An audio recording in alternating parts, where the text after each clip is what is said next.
Emma had always considered herself organized, almost obsessively so. The habit stemmed from her early years, growing up in a family where chaos ruled. Her parents had been the sort to misplace everything, from unpaid bills to important documents, leading to a string of stressful situations she swore she'd never replicate. So, when it came to her own life, she made it a point to keep everything in order. On this particular Saturday morning, while Mark mowed the lawn and the scent of freshly cut grass wafted through the air, Emma decided it was time to tackle the overflowing drawer of household papers in their home office.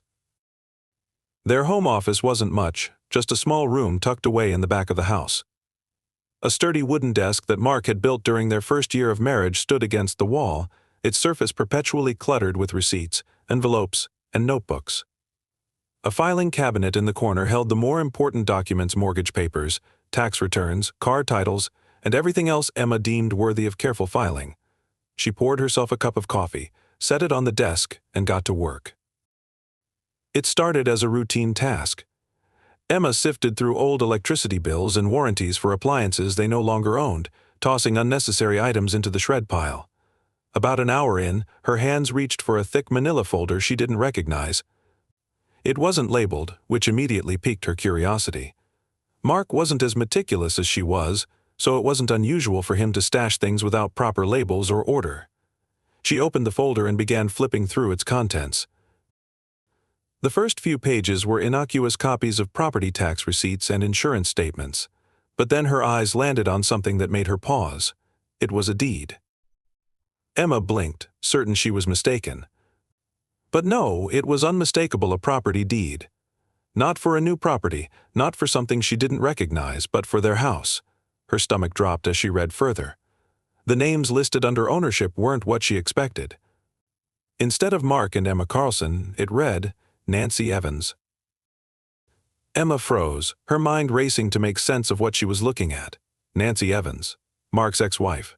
The name was burned into her memory, not because Emma was insecure or obsessed with the woman, but because Nancy had been a lingering presence in their marriage from the start. Mark had always assured her that his relationship with Nancy was firmly in the past, and Emma had believed him. But now, staring at the legal document in her hands, she wasn't so sure. She felt a wave of nausea. The date on the deed showed that the transfer had happened 6 months ago. 6 months. They had celebrated their wedding anniversary during that time, exchanged gifts, and talked about a vacation they couldn't quite afford. All the while, Mark had been hiding this from her. Emma's hands began to tremble as anger bubbled up inside her. She tried to rationalize the situation. Maybe there was a logical explanation. Maybe this was a mistake. But as she looked through the rest of the folder, she found more documents confirming what she feared: Mark had transferred full ownership of their home to Nancy without her knowledge.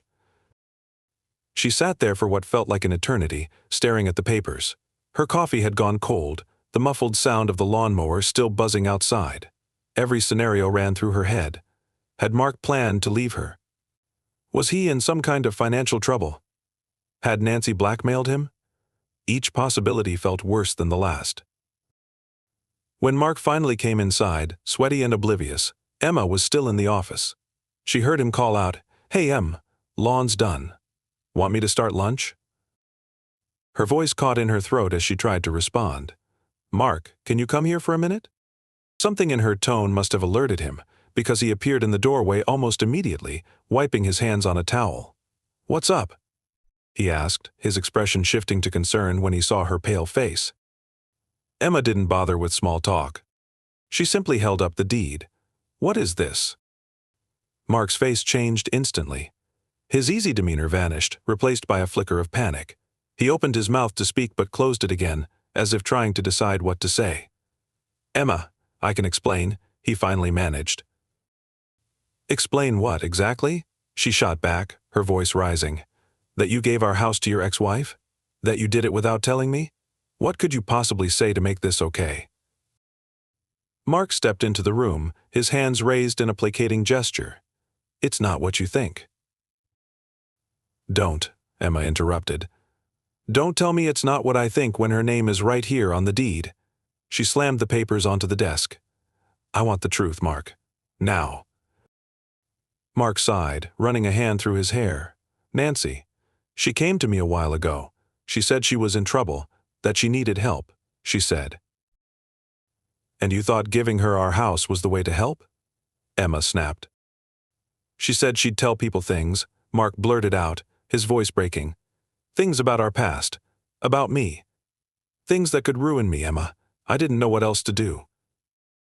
Emma stared at him, stunned. So you just handed her everything we've worked for? Without even talking to me. Do you have any idea how much you've betrayed me? I thought I was protecting us, Mark said weakly. No, Emma said, shaking her head. You weren't protecting us. You were protecting yourself. And now you've put us both in a terrible position. Mark opened his mouth to argue but stopped. He could see there was no point. Emma was furious, and she had every right to be. I need time to think, Emma said finally, her voice cold. I can't even look at you right now. She grabbed the folder and left the room, leaving Mark standing there, guilt written all over his face. As Emma retreated to their bedroom, she realized that her world had just shifted. The man she thought she knew had made a decision that could unravel everything they'd built together. And the worst part was, she wasn't sure she could forgive him. The silence in the house was suffocating. Days had passed since Emma discovered the deed, and the distance between her and Mark had grown into a chasm. Conversations were curt, limited to logistical necessities. Mark had tried to apologize multiple times, but Emma's icy demeanor made it clear she wasn't ready to hear it. She needed answers, not apologies. Her mind raced constantly, replaying every moment of the past 6 months with a new lens. Had there been signs she missed? Did Nancy's name come up in passing disguised as a harmless anecdote? Emma was a rational person, but even she couldn't stop her thoughts from spiraling into paranoia. What else had Mark been hiding? One evening, after a long day at work, Emma sat alone in the living room, nursing a glass of wine. The papers from the manila folder lay spread across the coffee table, as they had for days. She couldn't stop herself from poring over them again and again, searching for a detail that might provide clarity. Instead, the repetition only deepened her anger.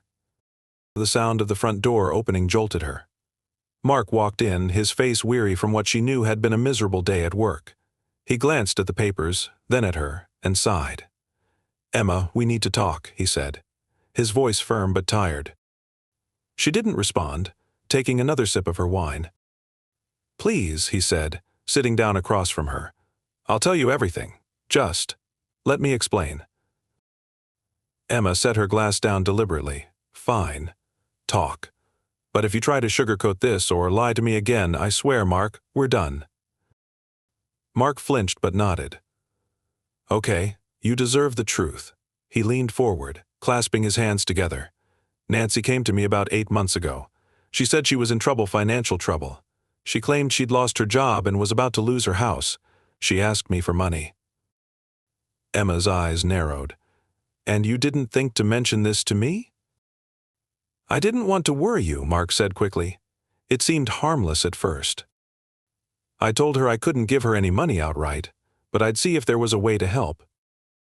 Emma let out a bitter laugh. Oh, you helped her, all right. You gave her our house. I didn't plan for it to go this far, Mark exclaimed, his frustration spilling over. At first, I offered to co-sign a loan for her. But then, she started making threats. Emma stiffened. Threats? Mark nodded, his face clouded with shame. She said if I didn't help her, she'd tell people things about our past, about my mistakes during our marriage, things that could hurt my reputation, my career. Emma's stomach churned. What kind of things? Mark hesitated, then said quietly, when Nancy and I were married, I wasn't the best husband. I made mistakes. I drank too much, stayed out late. There was a time when I was close to losing my job because of it. Nancy said she'd tell my boss, my coworkers, even you, if I didn't help her. Emma stared at him in disbelief. So, to protect your reputation, you decided to ruin our life instead. Do you even hear how insane that sounds? I thought I was doing the right thing, Mark said weakly. The right thing? Emma's voice rose. The right thing would have been coming to me. We're supposed to be a team, Mark. But instead you made a massive decision without me. You lied to me, and you handed over everything we've worked for to a woman who clearly knows how to manipulate you." Mark buried his face in his hands. "I know I messed up. I know I betrayed your trust. But Emma, I didn't see another way out. I was scared." Emma stood up, pacing the room. "You're scared? What about me, Mark? Do you have any idea what it feels like to find out that your husband has been keeping secrets this big? Do you know how humiliated I feel, knowing Nancy is sitting in our house, laughing at how easily she played you?" Her words hit their mark. Mark looked up, his eyes filled with guilt. "You're right. I was a coward. I should have told you. I didn't want you to see that side of me." Emma stopped pacing and stared at him. "That's the problem, Mark. You don't trust me enough to let me see the messy parts of you. Instead, you hide them, and now we're here." For a moment, the only sound was the faint hum of the refrigerator. Then Emma spoke again, her voice colder now. "I need to talk to her." Mark's head shot up. "What? No, that's not a good idea." "Why not?" Emma asked. "Are you afraid of what I'll find out?" "It's not that," Mark said quickly. "I just don't think it'll solve anything. Nancy's manipulative. She'll twist things, make it worse." "Or maybe I'll finally get some answers," Emma shot back.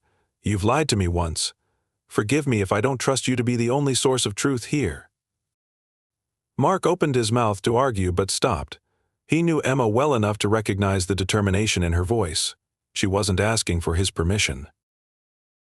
The next day, Emma took matters into her own hands. She found Nancy's phone number in an old email thread from years ago, back when Nancy had briefly contacted Mark about their divorce paperwork. Emma sent a simple message. "We need to talk. Face to face. Your place.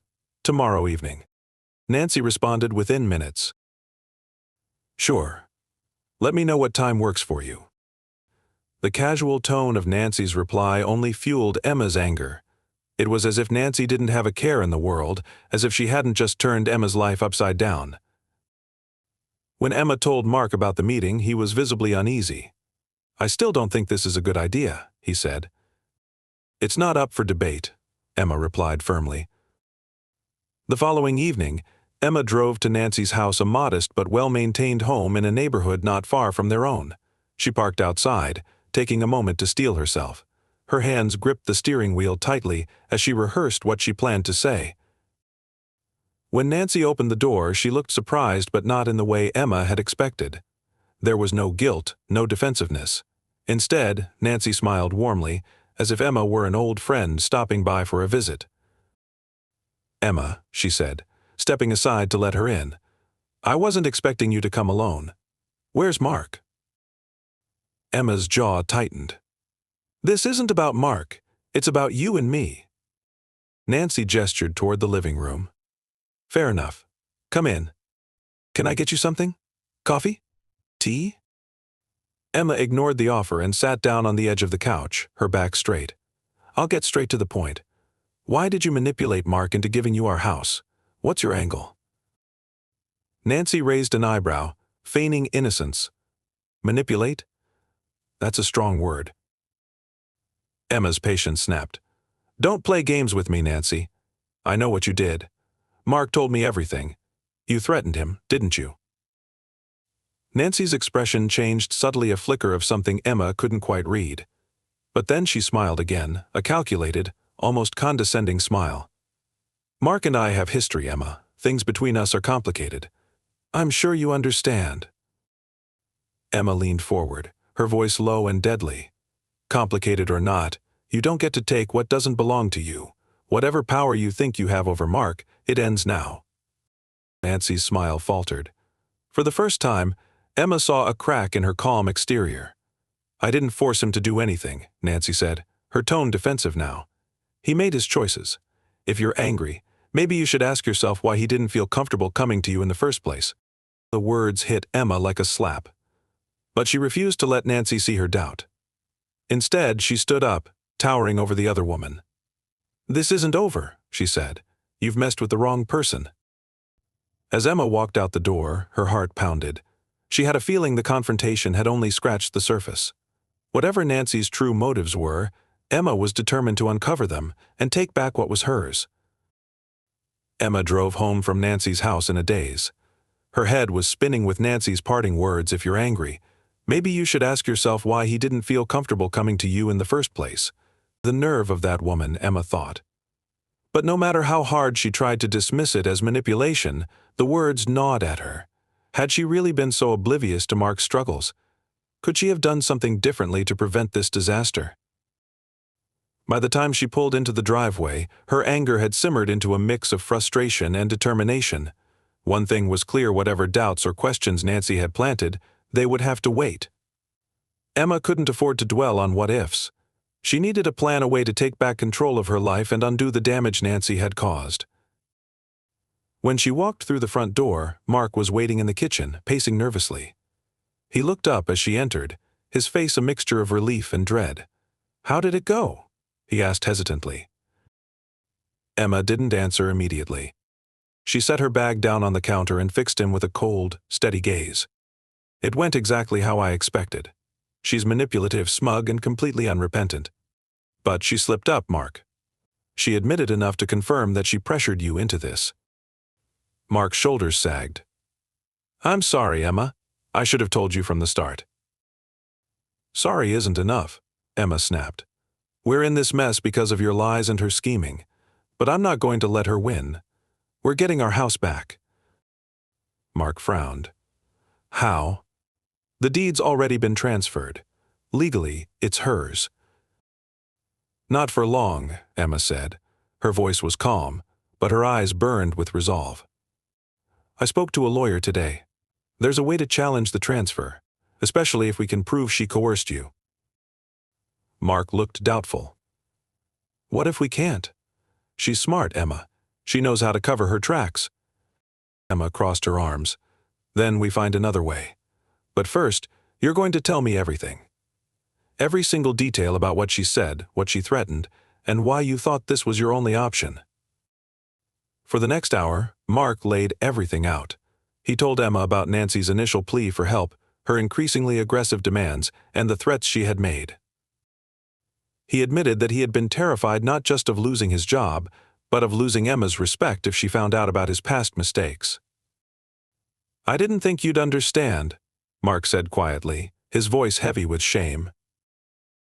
Emma felt a pang of sadness, but she didn't let it show. "What I don't understand, Mark, is why you thought lying to me was better than trusting me. But that's a conversation for another time. Right now we need to focus on fixing this."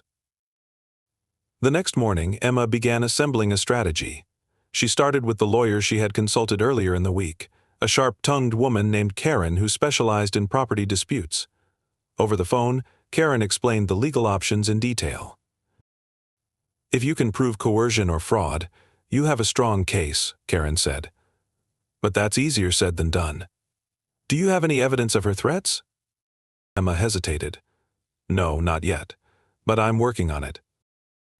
"Well, you'd better start gathering proof," Karen replied. "Emails, texts, anything that shows she pressured your husband into signing over the house.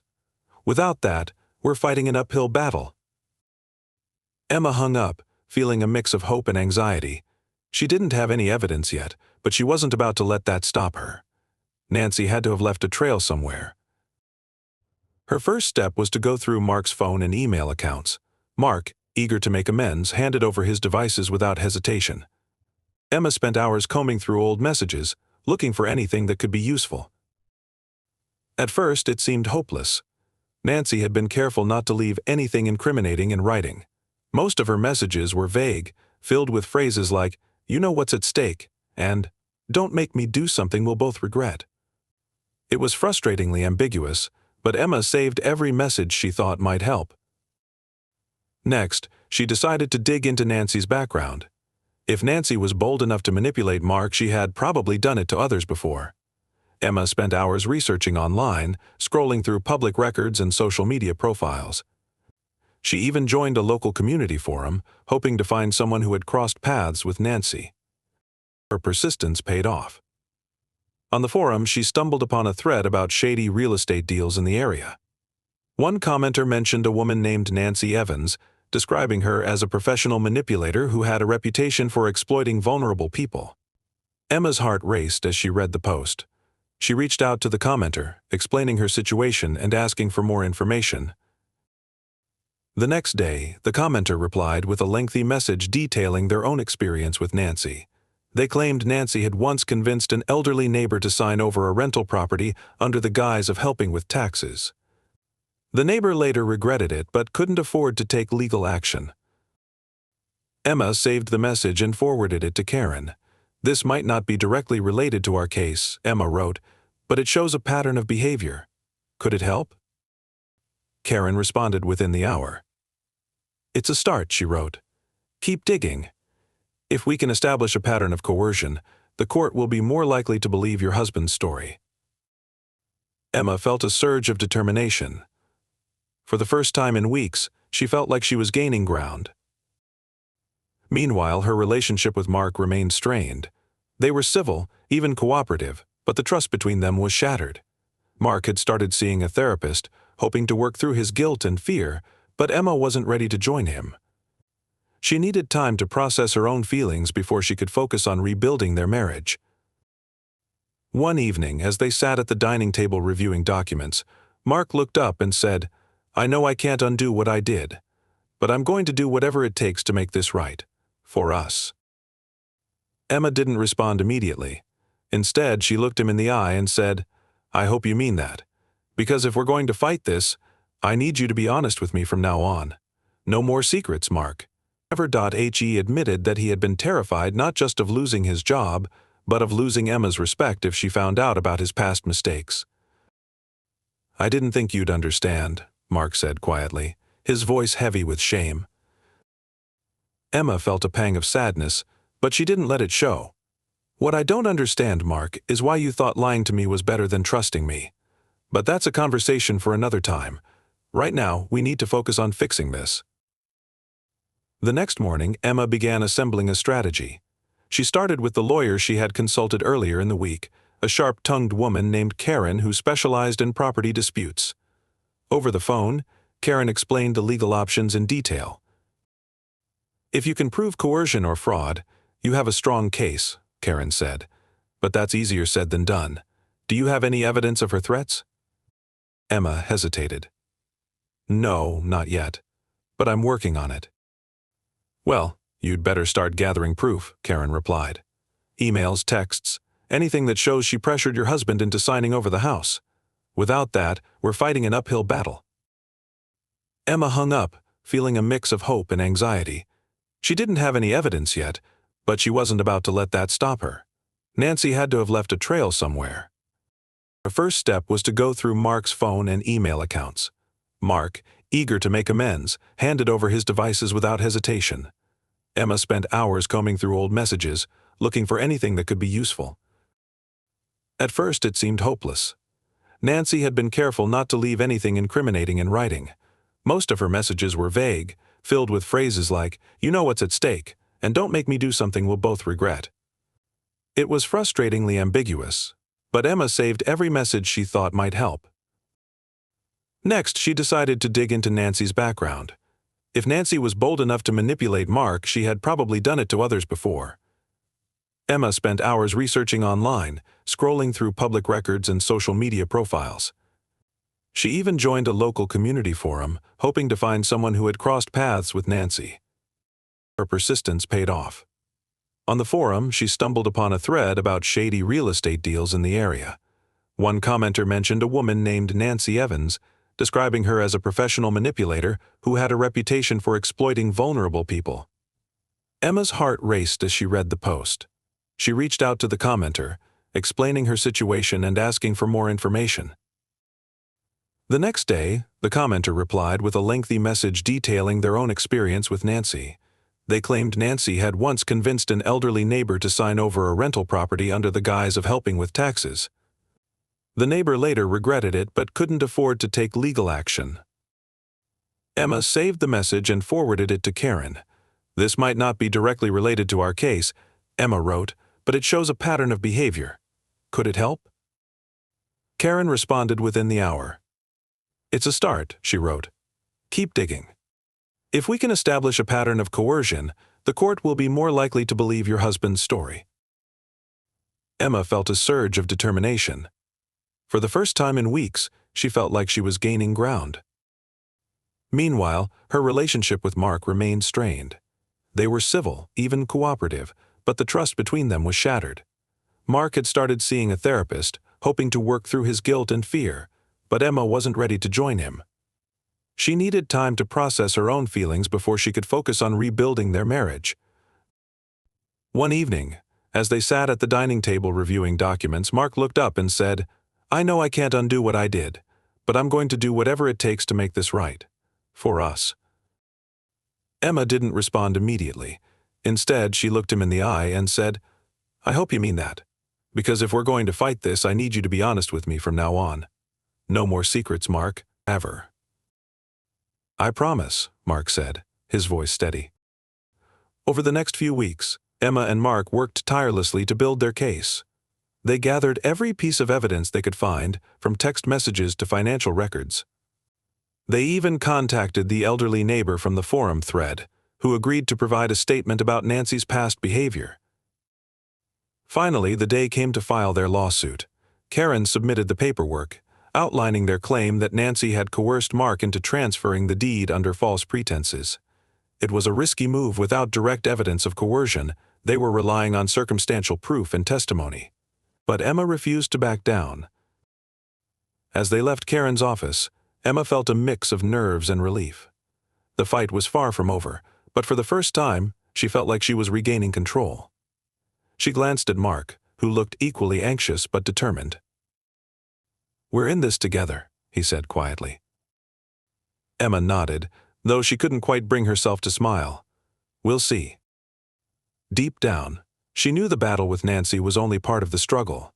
Even if they won the case, there was still the question of whether their marriage could survive the damage. For now, though, she focused on the fight ahead, one step at a time. The courtroom was smaller than Emma had imagined.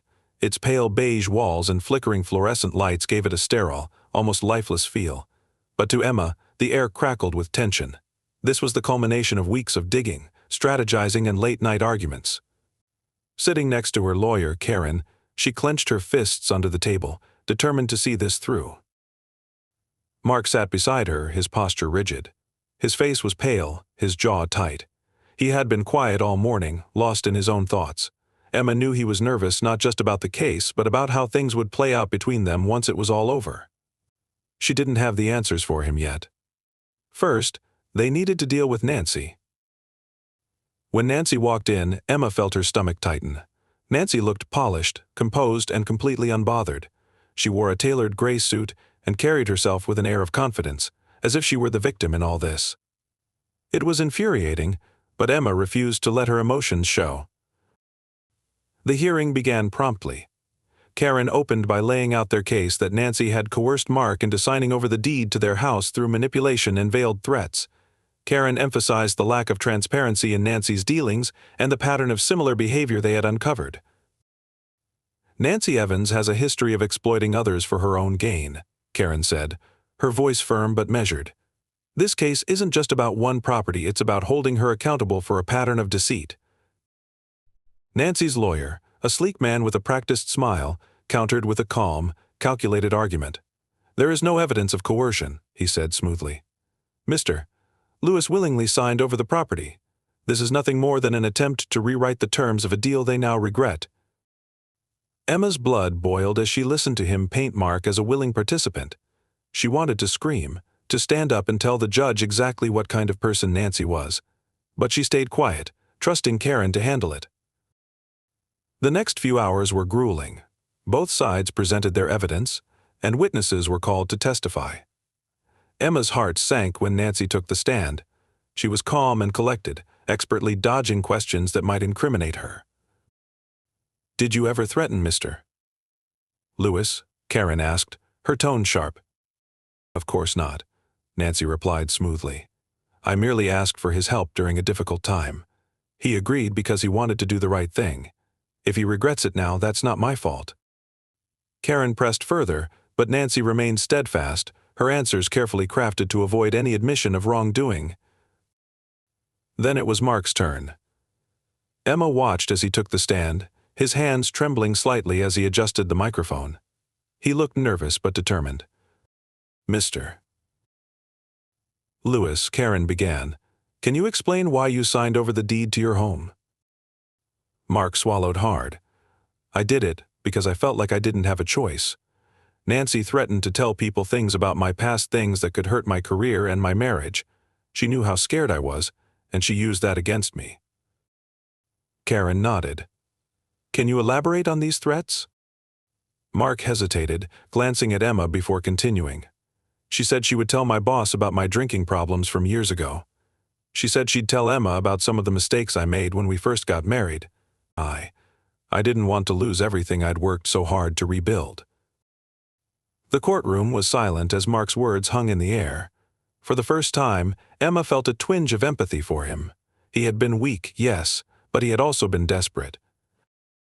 Nancy's lawyer attempted to discredit Mark's testimony, painting him as unreliable and suggesting he had acted of his own volition. But Karen countered by introducing the testimonies Emma had gathered from Nancy's previous victims.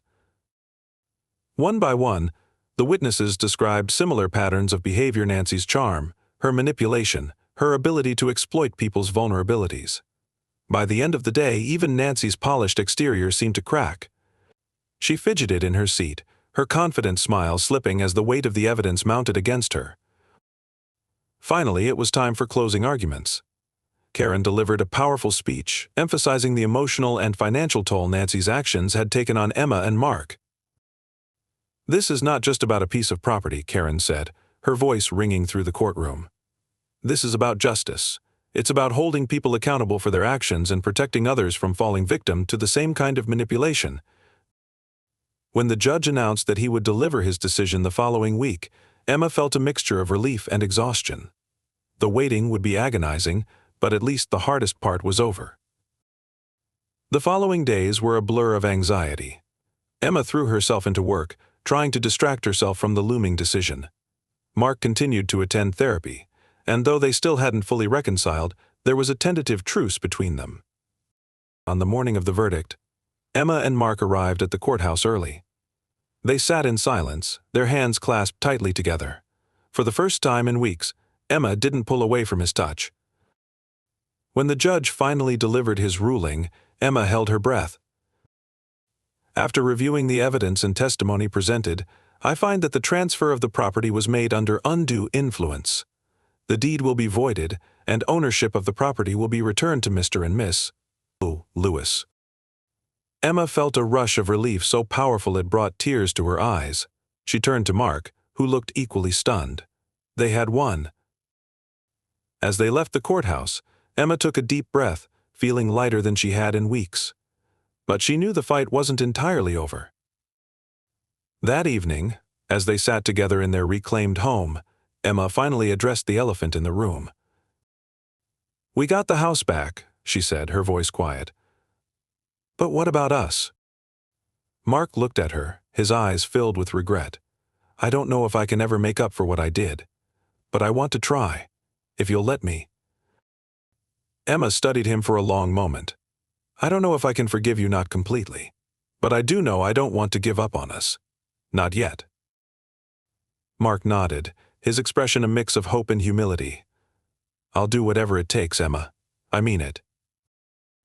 Over the next few months, they began the slow, painful process of rebuilding their marriage. It wasn't easy. There were still moments of anger, doubt, and hurt. But there were also moments of connection, of laughter, of remembering why they had fallen in love in the first place. Nancy, meanwhile, disappeared from their lives. Emma didn't know where she went, and she didn't care. For the first time in a long time, she felt a sense of peace. In the end, the ordeal had tested them in ways they never could have imagined. It had exposed their flaws, their fears, and their weaknesses. But it had also forced them to confront the truth about their relationship and about themselves. And while the scars of the experience would always remain, Emma and Mark emerged stronger, more honest, and more united than they had ever been before.